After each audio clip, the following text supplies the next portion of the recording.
इंसान ऐं हैवान में तमाम वॾो फ़र्क़ु आहे। ख़ुदा पाक इंसान खे अकुल सम्झ ऐं साञ जे नेमत सां नवाज़ियो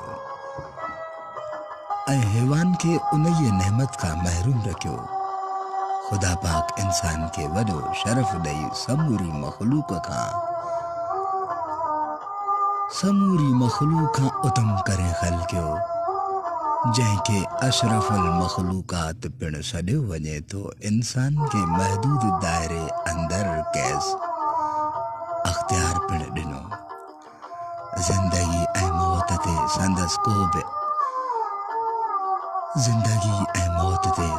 को बि अख़्तियार नाहे। बाक़ी ज़िंदगीअ जे मुख़्तसर अरसे दौरान जेके कुझु करे थो सो सभु पंहिंजे इरादे ऐं अख़्तियार सां करे थो। बेहद अफ़सोस सां चवणो पवे थो त इंसान जॾहिं पंहिंजो तक़दुस भुलाए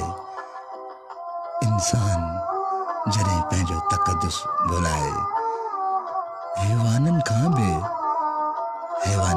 बि बदतर कमु करे थो त उन सां असांजो प्यारो दोस्त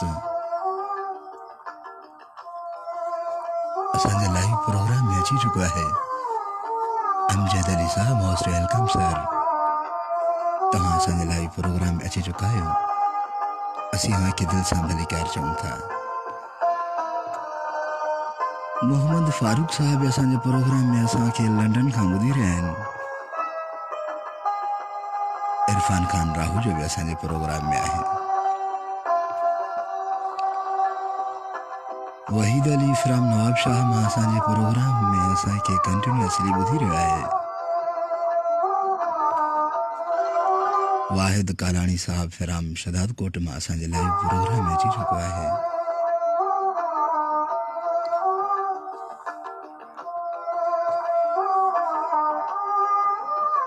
ज़फ़र दायो, मोस्ट वेलकम।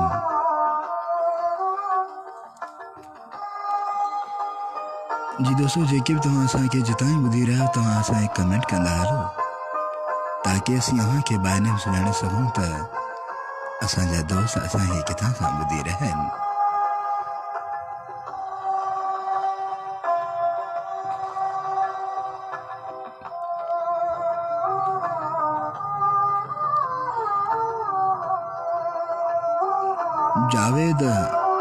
जावेद अहमद भट्टी साहब असांखे फ्राम नवाब शाह खां ॿुधी रहियो आहे।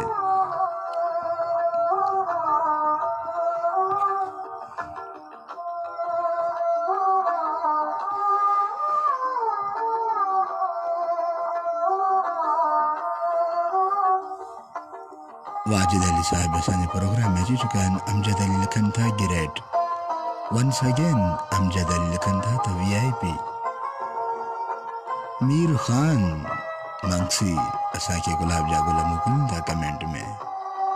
महिरबानी सर।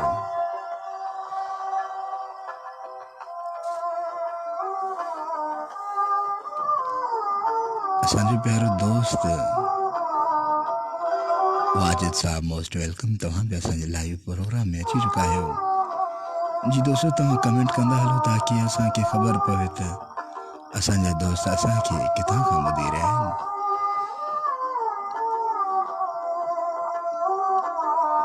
दुरममन साहब, मोस्ट वेलकम। तव्हां असांखे कराची शहर खां ॿुधी रहिया आहियो।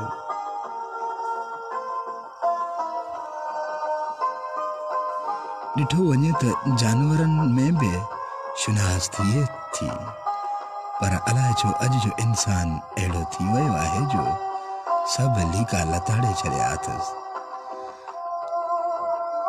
सभई त हिकु जहिड़ा न आहिनि, पर कुझु अहिड़ा थी पिया आहिनि जन इंसान ऐं इंसानियत जो कंद लॼ खां जोगाए रखियो आहे।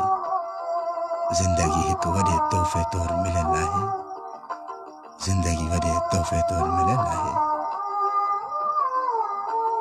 जंहिंखे बहितर नमूने गुज़ारण जो इंसान अक्सर अञा ताईं शायदि सही सलीक़ो बि नाहे सिखी सघियो। हर को अलॻि तरीक़े सां हिते हयाती वक़ुफ़ करे पियो। वयल वक्त वापस न वरंदो छा हासिल कयो छा विञायव आख़िरत में हर हिकु शइ जो हिसाब ॾियणो पवंदो।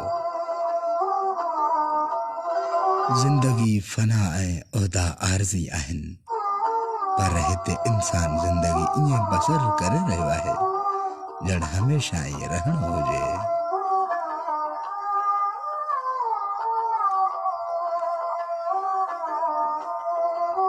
सजाद हुसैन मोस्ट वेलकम तव्हां असांजे लाइव प्रोग्राम में आहियो। दुर मोहम्मद साहब असांजे कराची शहर खां ॿुधी रहिया आहिनि। असीं तव्हांखे भली कार चऊं था सर दुर मोहम्मद साहब जी। दोस्तों जेके भी तव्हां असांखे जितां ॿुधी रहिया आहियो तव्हां पंहिंजो नालो कमेंट कयो ताकि असीं तव्हांखे बाय नेम सुञाणे सघूं। रहमत ज़हरी साहब असांजे प्रोग्राम में अची चुका आहिनि। सर रहमत साहब जो तमाम बेहतरीन प्रोफाइल पिक्चर रखियल है साईं जन वॾे स्टाइल में ज़ाहिर थी रहिया आहिनि। दुर मोहम्मद साहब कराची खां लिखनि था त अस्सलाम अलैकुम सर। वालेकुम सलाम व रहमतुल्लाह सर दुर मोहम्मद साहब। तव्हां कमेंट में लिखो था त माशाअल्लाह ज़बरदस्त मौजू, माशाअल्लाह ज़बरदस्त मौजू आहे, तमाम बेहतरीन प्रोग्राम आहे। कराची मंगो पीर good up town most welcome sir. साईं ज़ाहिद साहब भली करे आयो तव्हां असांजे प्रोग्राम में। असांजो प्यारो उस्ताद सर डॉक्टर साहब लिखनि था साईं ज़ाहिद अली मुगैरी साहब वो कमेंट में लिखनि था त अस्सलाम अलैकुम सर कीअं आहियो। वालेकुम सलाम वरहमतुल्लाह सर अल्हम्दुलिल्लाह अल्लाह ताला जा एहसान हर तरह जो खैर खैरियत तो तव्हां ॿुधायो सर कहिड़नि हालनि में आहियो, कीअं आहियो, ख़ुशि आहियो। असीं दुआ कयूं था ऐं उम्मीद कयूं था त शाल सदाईं आबाद हूंदव, हर हंधि ख़ुशि हूंदव। असांजी दुआऊं अव्हां सां गॾु आहिनि। शाल हर कामयाबी अव्हां जा कदम चुमे। Sir doctor Zahid sahab most welcome. Noor Hussain from Saudi Arab मां असांजे प्रोग्राम में अची चुका आहिनि सर।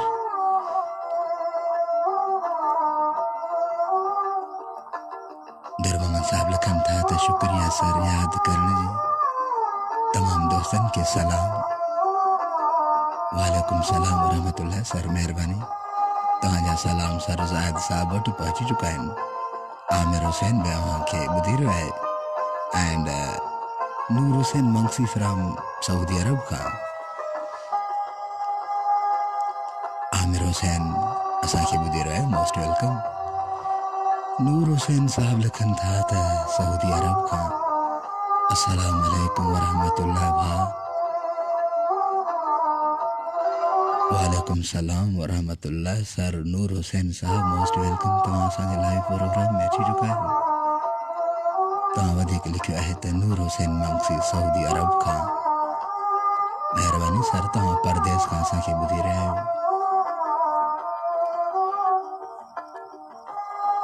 साईं ज़ाहिद साहब मोस्ट वेलकम। तव्हां तमामु बहितरीन कमेंट लिखियो आहे। तव्हां लिखो था त सर हबीबुर रहमान बुरोई जा सलाम क़बूल कंदा। वालेकुम सलाम वरहमतुल्लाह। असांजो प्यारो उस्ताद भी असांखे ॿुधी रहियो आहे। वो असांजी मस्जिद में पेशमाम आहे, पढ़ाईंदो आहे। वालेकुम सलाम वरहमतुल्लाह सर महिरबानी।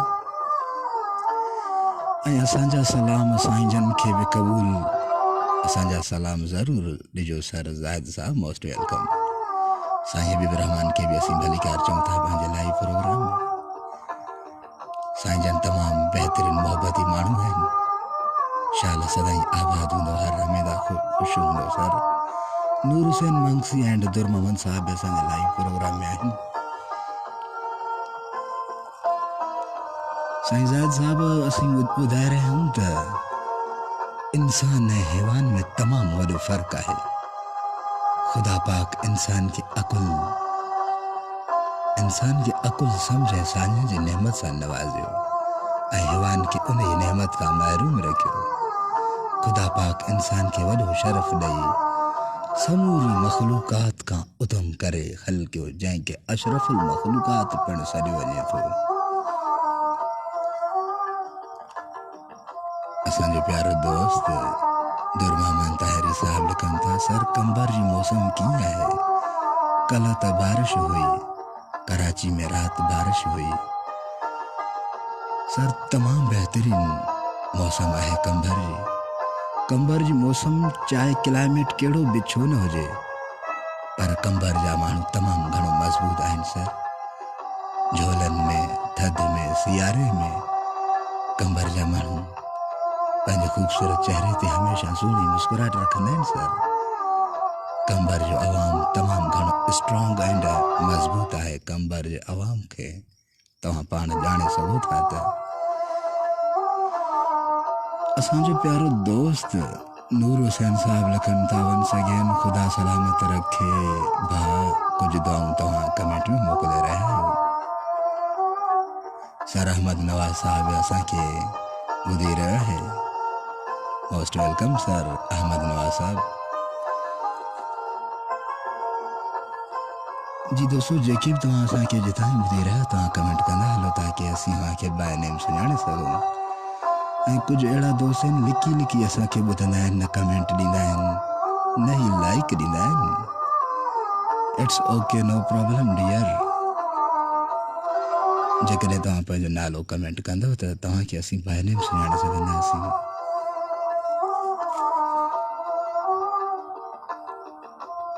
जिन इंसान ऐं इंसानियत जो कंध लज खां झुकाए रखियो आहे, ज़िंदगी हिकु वॾे तोहफ़े तौरु मिलियल आहे।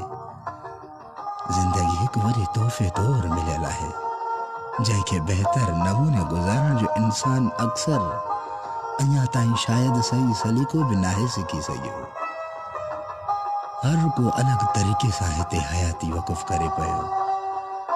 वयल वक़्तु वापसि न वरंदो। छा हासिल कयो, छा विञायो, आख़िरत में हर हिकु शइ जो हिसाब ॾियणो पवंदो। ज़िंदगी फ़ना ऐं उहिदा आरज़ी आहिनि, पर हिते इंसान ज़िंदगी ईअं बसर करे रहियो आहे ॼण हमेशह ई रहणो हुजे।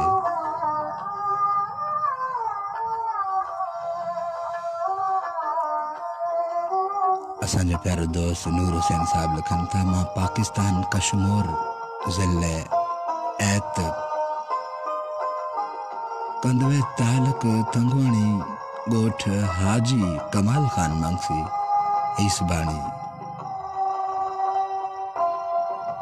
कंबर प्यारो शहर आहे। महिरबानी सर नूर हुसैन साहब।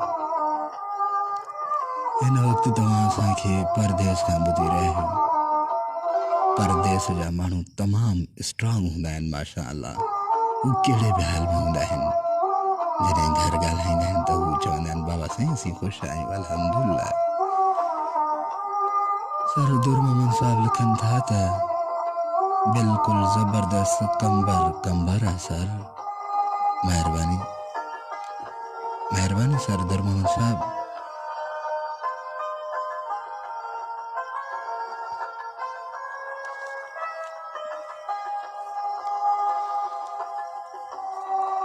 सैयद अयाज़ हुसैन जिलानी साहब मोस्ट वेलकम। तव्हां बि असांजे लाइव प्रोग्राम में अची चुका आहियो।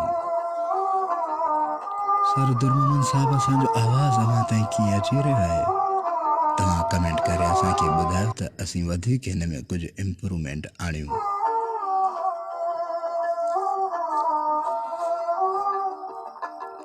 दुरमोहन साहब तव्हां तमामु बहितरीन कमेंट लिखियो आहे कराची खां। तव्हां लिखियो आहे त बिल्कुलु ज़बरदस्त कंबर आहे सर। महिरबानी सर तव्हां असांखे ॿुधी रहिया आहियो कराची शहर खां। ऐं असांजो प्यारो दोस्त डॉक्टर साईं ज़ाहिद साहब असांखे ॿुधी रहियो आहे कंटिन्यूअसली। पंहिंजे दोस्त साईं हबीब रहमान बुरई साहब सां गॾोगॾु। महिरबानी सर।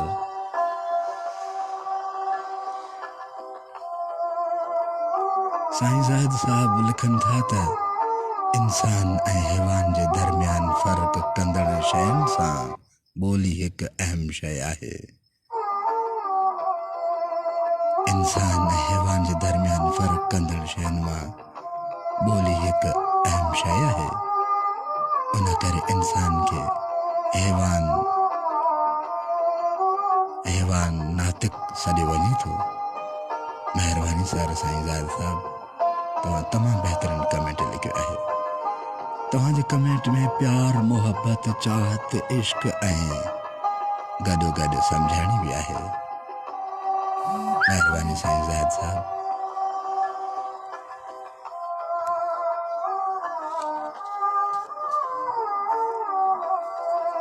असां सां गॾु Dur Mohammad and Noor Hussain Nawaz Mangsi sahab from Saudi Arab खां असांखे ॿुधी रहियो आहे।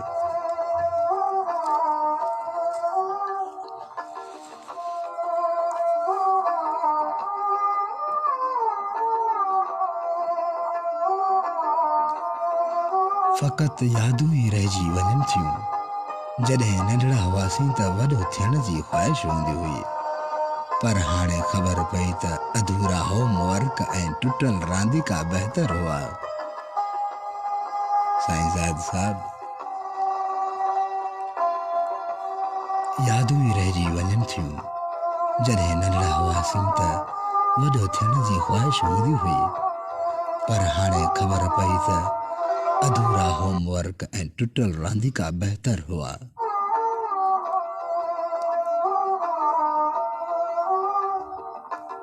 असांजो प्यारो दोस्त दुर मोहम्मद साहब लिखनि था कमेंट में त सर लाणकाणे जा दोस्त मूं वटि मौजूदु आहिनि। तव्हांजो प्रोग्राम ॿुधनि पिया। सर तमामु बहितरीन आवाज़ पियो अचे। थोरो नेटवर्क मसइलो करे पियो, बाक़ी ज़बरदस्त आहे सर। महिरबानी सर दुर मोहम्मद साहब, तव्हां तमामु बहितरीन कमेंट लिखियो आहे। तव्हां सां गॾु कुझु लाणकाणे जा माण्हू कराची में आयल आहिनि। असांजा सलाम ज़रूरु उन्हनि संगत साथियुनि दोस्तनि खे ज़रूरु पहुचाइजो। नवाज़ मंगसी साहब असांजो प्यारो दोस्त मामो, हू सऊदी अरब मां असांखे कुझु गुलाब जा गुल मोकिलनि था कमेंट में। असीं मामा मोहम्मद नवाज़ हाजी साहब खे वलीकार चऊं था। हू असांजे लाइव प्रोग्राम में अची चुका आहिनि। असीं दुआ कयूं था त शाल सदाईं आबाद हूंदो, हर हमेशा ख़ुशि हूंदो। असांजी दुआऊं अव्हां सां गॾु आहिनि।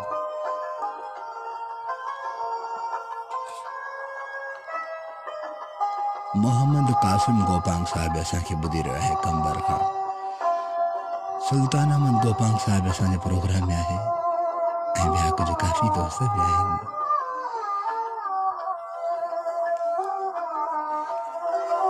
असांजो प्यारो दोस्त हाजी मोहम्मद नवाज़ मंगसी साहब।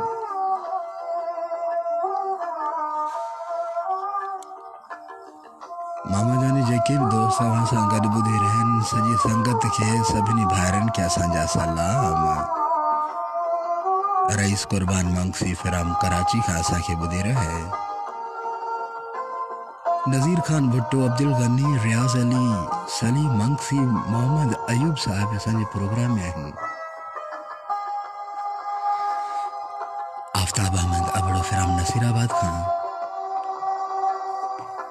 ऐं कुझु लेडीज़ बि असांखे ॿुधी रहिया आहिनि ऐं हुननि कमेंट कयो आहे त महिरबानी करे असांजो नालो ज़रूरु न खणिजो पंहिंजे प्रोग्राम में, ताकी असीं बाय नेम ज़ाहिर न थियूं प्रोग्राम में। मोहम्मद उर्स खोसो साहब, निसार अहमद चांडियो,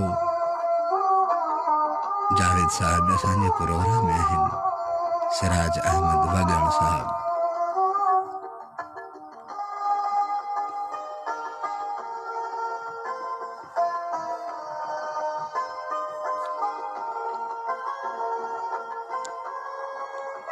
रहे त ॻाल्हि रहे, ज़िंदगी रहे या न रहे।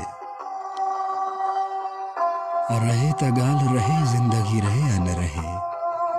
खुदी जो ख़ैर हुजे, बेखुदी रहे या न रहे। हू त अल्लाह वा, अल्लाह ही रहंदो सदा। यकीन मुहकिम रहे, बंदगी रहे या न रहे। जी दोस्तों, इंसान जो यकीन उमेद ऐं यकीन वरी ॻाल्हि हूंदी आहे। सैयद अली गोहर शाह भी असांजे प्रोग्राम में आहिनि। मामा नवाज़ मंगसी साहब कुछ अखियूं मोकिले रहे आहिनि प्रोग्राम में। उन्हनि अखियुनि मां लुड़क निकिरी रहिया आहिनि। महिरबानी मामा जान, महिरबानी नवाज़ मुक्सी साहब।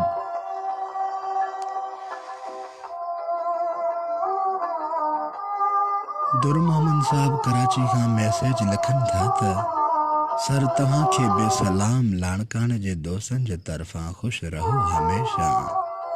वालेकुम सलाम व रहमतुल्लाह सर, महिरबानी।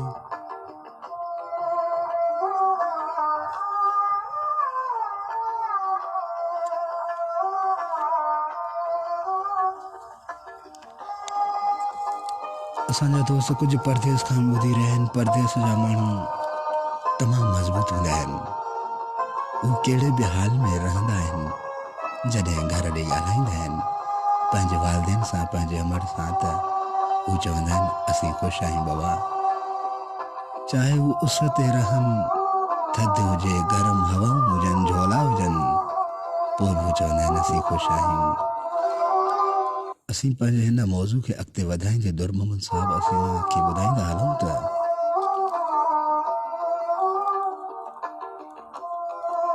हिन धरती ते केतिरी मख़लूक रहे थी जेका पंहिंजे पालनहार जे लातात नेमतुनि सां नवाज़ियल आहे। उन में इंसान बि आहे। इंसान जो जनम त हर घर में थिए थो, पर इंसानियत किथे किथे आहे।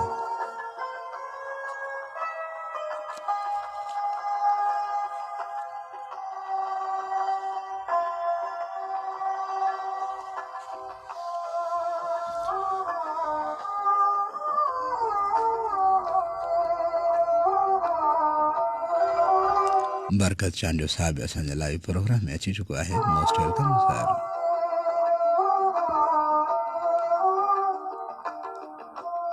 रिश्तनि जी ॻाल्हि कजे त हिकिड़ा रत जा रिश्ता ॿिया कुर्ब जा रिश्ता थियनि था।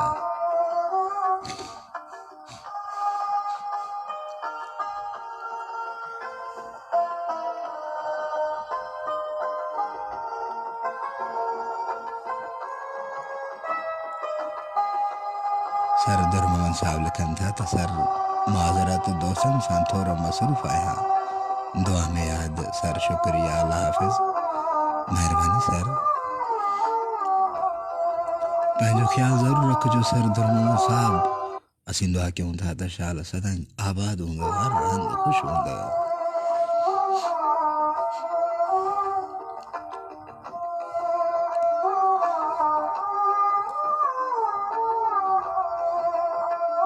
हिकिड़ा रत जा रिश्ता ॿिया कुर्ब जा रिश्ता थियनि था। कुछ रिश्ता अमल ऐं अनमोल थियनि था जेके पंहिंजे जीवन जूं समूरियूं ख़ुशियूं ॿिए मथां क़ुर्बान करे छॾींदा आहिनि। जंहिंजी अज़मत लाइ जेतिरो ॿुधाइजे ओतिरो घटि आहे। बेशक उहे अज़ीम रिश्ता वालदेनी आहिनि। ईअं खणी चइजे त जेसीं ताईं पाण ज़िंदा हूंदा आहिनि उन औलाद जी अणतण उन्हनि जे अंदर में ज़रूरु हूंदी अथनि।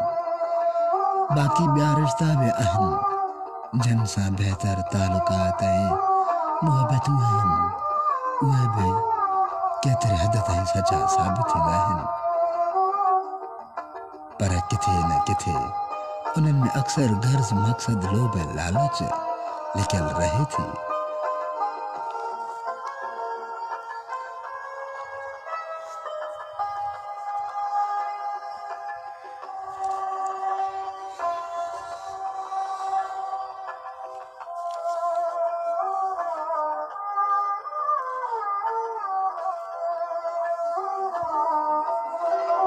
सर दुर मोहम्मद साहब वंस अगेन असां कमेंट लिखे थो त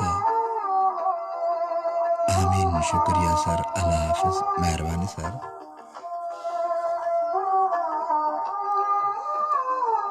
एहसास, ईमानदारी ऐं पाकीज़गी ॼण कंहिं झंग ॾे मुंहुं करे वही हुजे। जीअण, पेट पालण ऐं मरी वञण ज़िंदगीअ जो नालो नाहे, बल्कि उन मक़सद ख़ातिर जीअण, मरण ऐं बाद में माण्हुनि जे अखियुनि जो लुड़को बणजण पंहिंजे कारनामनि जा हिन धरती ते अणमिट निशान छॾे वञण इहा ई असुल ज़िंदगी आहे। ज़िंदगी अहिड़ी गुज़ारियो जो अवां ज़िंदा हुजो त हर को अवां सां मिलण लाइ बेताब रहे। ज़िंदगी अहिड़ी गुज़ारियो जो अवां ज़िंदा हुजो त हर को अवां सां मिलण लाइ बेताब रहे। ऐं मरण खां पोइ सुठनि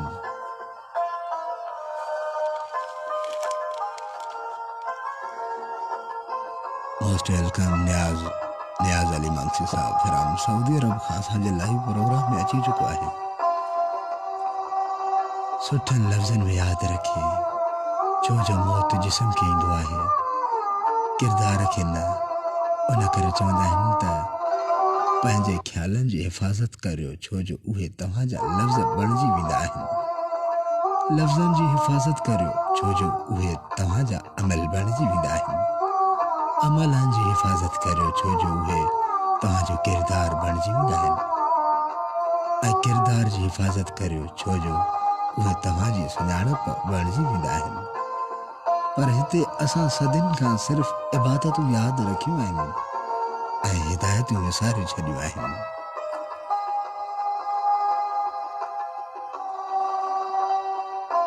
तव्हांजो किरदार बणिजी वेंदा आहिनि। अमलनि जी हिफ़ाज़त करियो साईं ज़ाहिद साहब, अमलनि जी हिफ़ाज़त करियो, छो जो उहे तव्हांजो किरदार बणिजी वेंदा आहिनि। ऐं किरदार जी हिफ़ाज़त करियो, छो जो उहे तव्हांजे सुञाणप बणिजी वेंदा आहिनि। पर हिते असां सदियुनि खां सिर्फ़ु इबादतूं यादि रखियूं आहिनि। असां सदियुनि खां सिर्फ़ु इबादतूं यादि रखियूं आहिनि ऐं हिदायतूं विसारे छॾियूं आहिनि।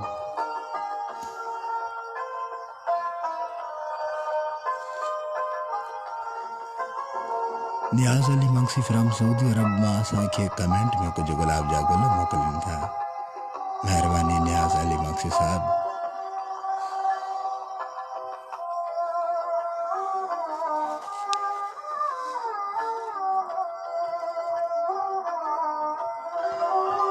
जी दोस्तों, हाणे असांखे ॾियो इजाज़त, पंहिंजो ख़्यालु रखो।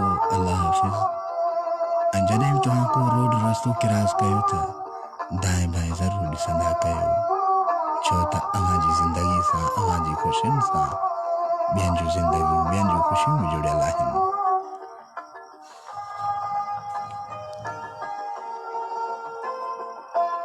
हाजी नियाज़ अली मंगसी साहब, तव्हां असांखे दिलि सां लाइक करे रहिया आहियो। अव्हांजी दिलियूं असांजे मोबाइल सेटअप ते अची रहियूं आहिनि।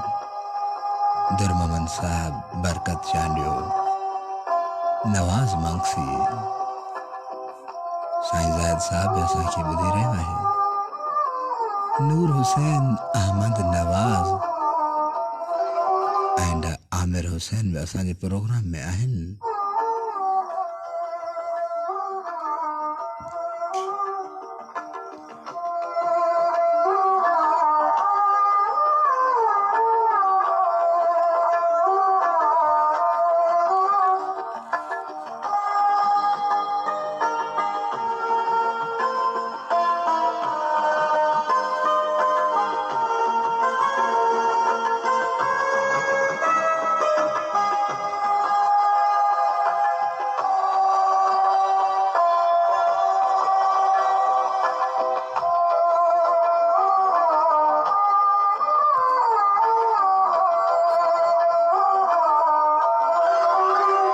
ईसा मंगसी साहब लिखनि था, माशा अल्लाह।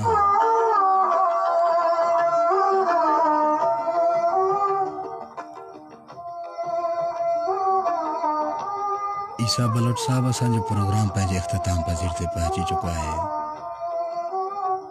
असीं पंहिंजे संगत खां मोकिलाए चुका आहियूं ऐं तव्हांजो मैसेज अची चुको आहे त माशा अल्लाह। ऐं वंस अगेन कुझु तव्हां गुलाब जा गुल मोकिलिया आहिनि। गुलाम मुस्तफ़ा सोलंकी साहब अॼु काफ़ी लेट करे अची असांजे प्रोग्राम में शामिल थिया आहिनि।